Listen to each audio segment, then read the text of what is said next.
It's commonly believed that to make baskets you need long thin wands of small wood, but in fact a whole range of natural fibres can be used. One of the most undervalued, growing all around us and available year on year, is grass. But too often our grassed public spaces are cut down to lawns and our pasture lands grazed to the bone. Our natural grasslands have been in catastrophic decline, with losses of around 90% since the Second World War.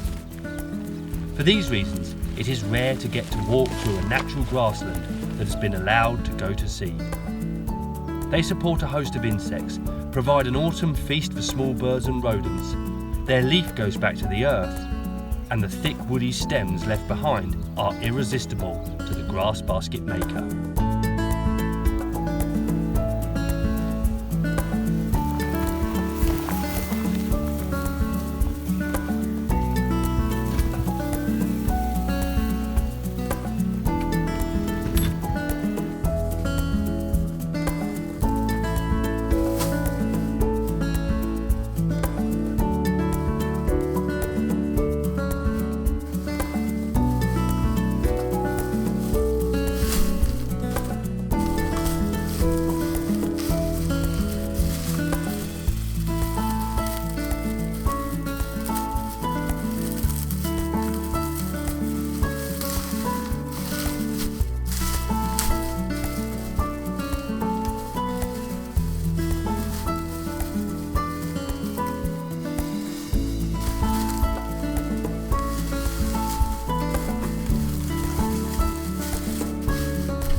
I'm going to be using what's called long straw to make my basket. This is a really good material, and from at least the medieval period onwards, this was one of the most abundant basket making materials available to people. And that's because it's a byproduct of cereal growing, because we call this long straw. This is actually wheat or corn, as it's sometimes called as well. The stuff you make bread with. And of course this was growing all over the country, as was barley for barley straw and oat for oat straw.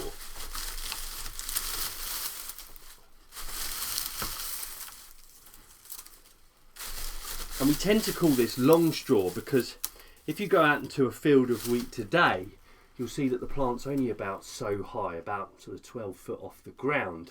And since the war, what farmers have done is they've looked basically to take all of the growth that's out of the stem, which is traditionally how long the stem used to be. You take that growth out and you want to put all of that goodness right up into the ears and into the grains themselves to get more grains at greater weight. And as a consequence, it's quite difficult to get hold of this stuff.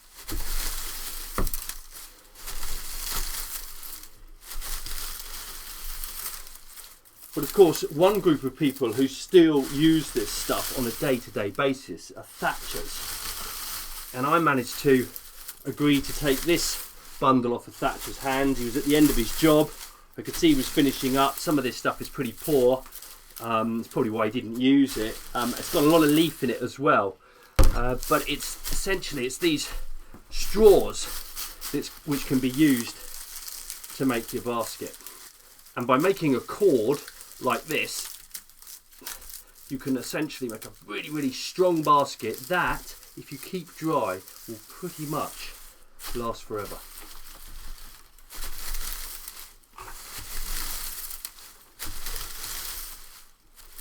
But of course, if you're living in a big city, you'll be miles and miles away from any thatcher. So I do want to look at some other different types of materials that you can use to make baskets with. And many of these materials I've worked with myself.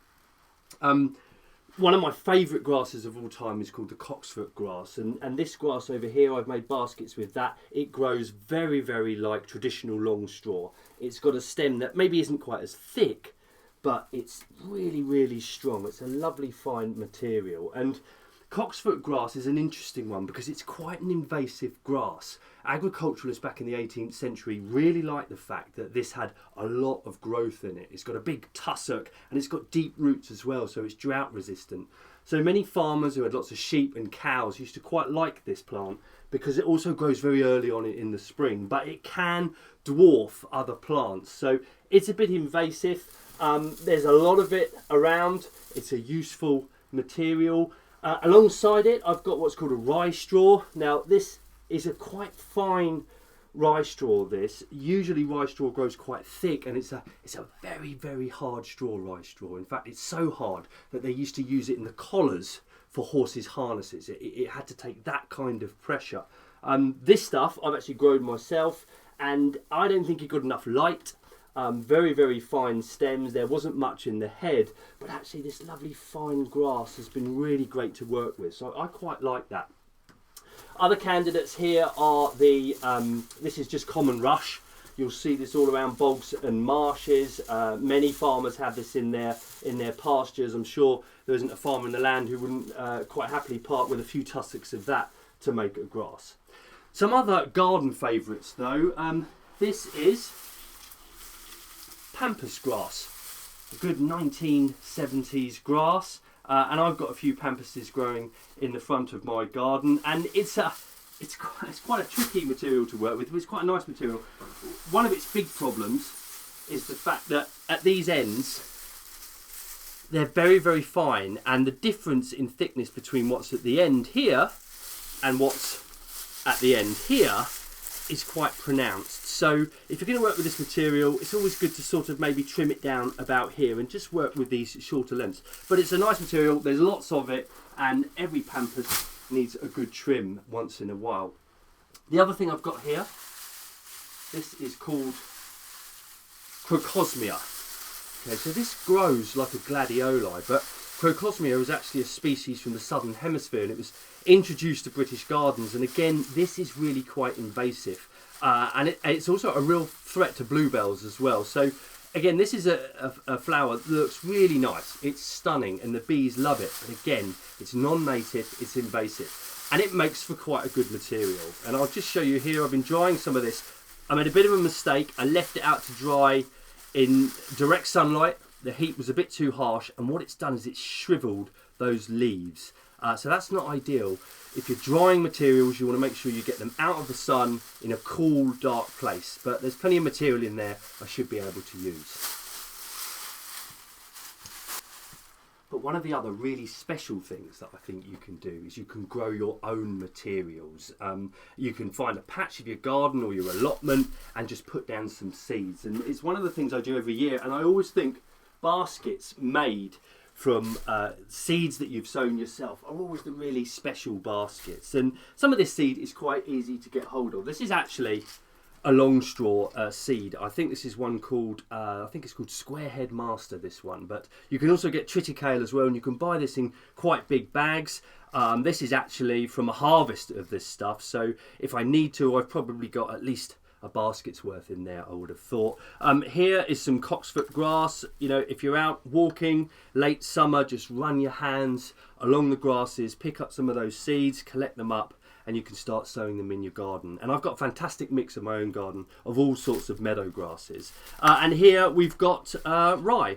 This is a rye seed. You can buy this really from sort of organic food shops. And this, it does need quite a lot of fertility in the soil, at least a lot of moisture and a lot of sun as well. And as I say, baskets made from crops that you've grown yourself are always particularly special. But having grown them, cut them and dried them and got them into the shed, there's still work to do. You just need to make sure you can get this as clean as possible to work with. I mean, I often think if there's a few blemishes in the material, a few bits of grass in there, a few seed heads, it kind of adds to the character of the basket. But you don't want too much of that material.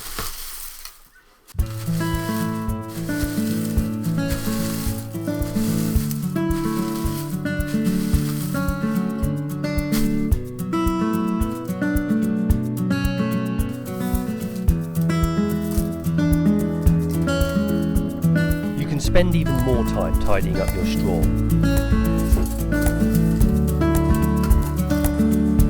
Clipping off the ears,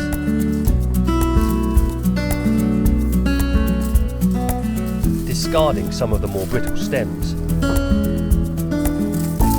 and stripping out some of the extra leaf material.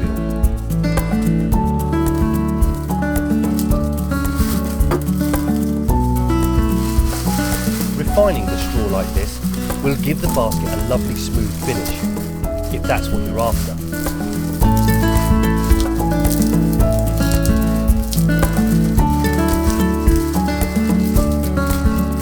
You'll probably want to put together about 4 bottles or yelms of dressed straw.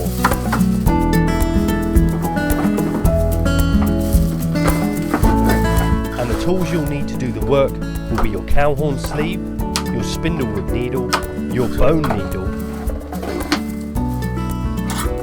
your knife, and a pair of clippers.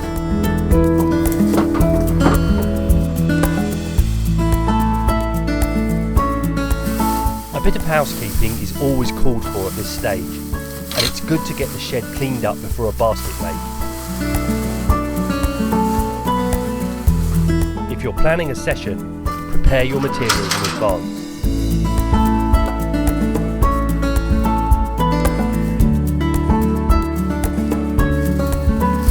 Break out a couple of bottles and give them a liberal soaking in order to get the materials nice and damp, so it's lovely and pliable for the work that lies ahead.